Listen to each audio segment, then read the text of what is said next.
Each week, one of Popdust's disposable clones is exposed to the outside world through a relentless feed of news, pop culture, and social media. But before they go, they leave behind a document of what they have learned.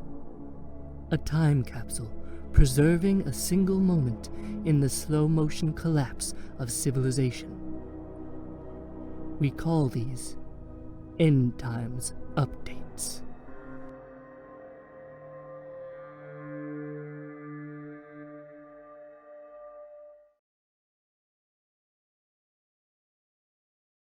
Oh, hi. Welcome to another End Times Update, presented by Popdust.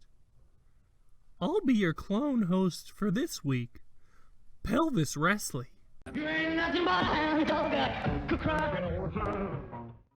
As always, we'll be looking through the news, pop culture, and social media from the last week for the latest forebodings of societal doom.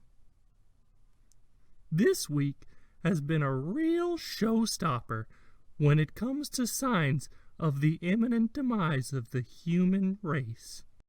For a start, second richest man on Earth, Elon Musk, became the first ever second richest man on Earth to host Saturday Night Live.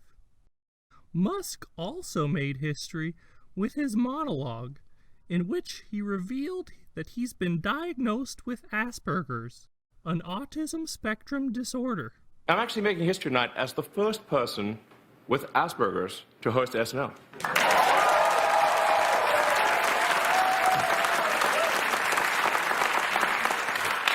Or at least the first to admit it.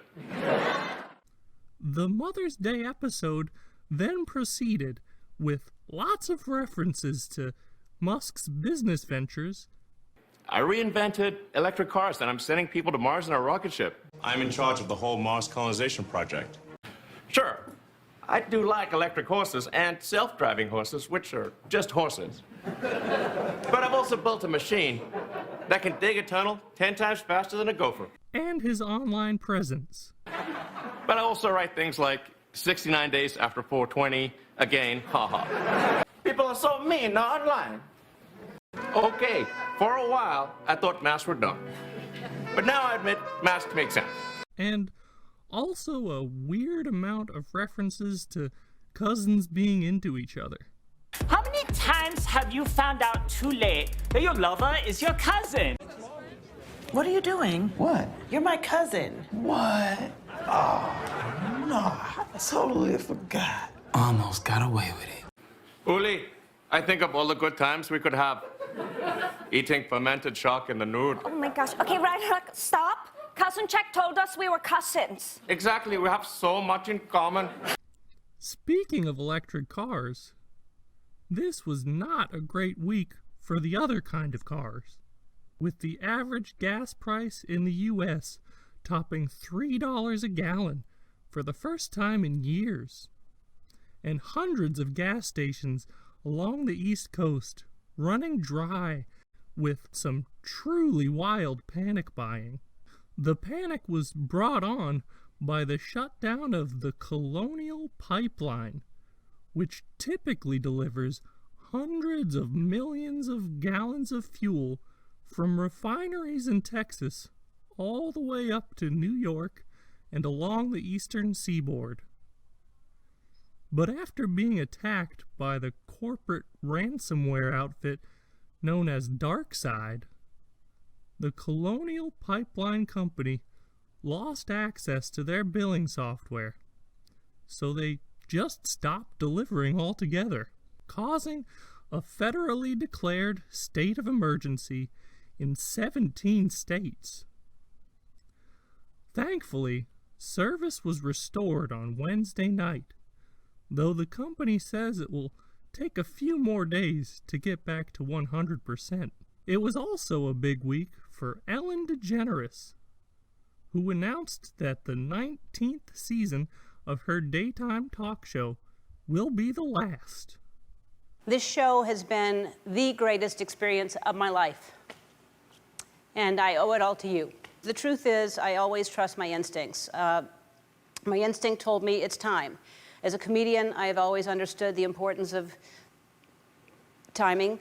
And recently I had a dream that a beautiful bird with bright red feathers came to my window and whispered, "You can still do stuff on Netflix." And that was the sign I was looking for. Beginning in 2003, the show made "Be Kind" its mantra, while behind the scenes, the host earned a reputation as one of the meanest bosses in Hollywood. Toxic, phony, hypocrite, liar. That's what she is. We were told from the very beginning, don't talk to Ellen, don't do this, you can't, go into her office. It was very nerve-wracking, very stressful. We all walked on eggshells all the time. Speaking of hypocrisy.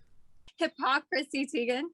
This week, former child bride Courtney Stodden came after model Chrissy Teigen for hurtful comments that the so-called mayor of Twitter made about them when they were just a teenager, including wishing for the young celebrity to take a, quote, dirt nap.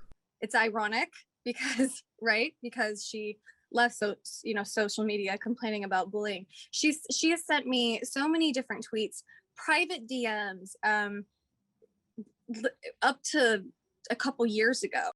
Stodden, who identifies as non-binary, first came to the world's attention in 2011 when, at the age of 16, they married 51-year-old Green Mile actor Doug Hutchinson.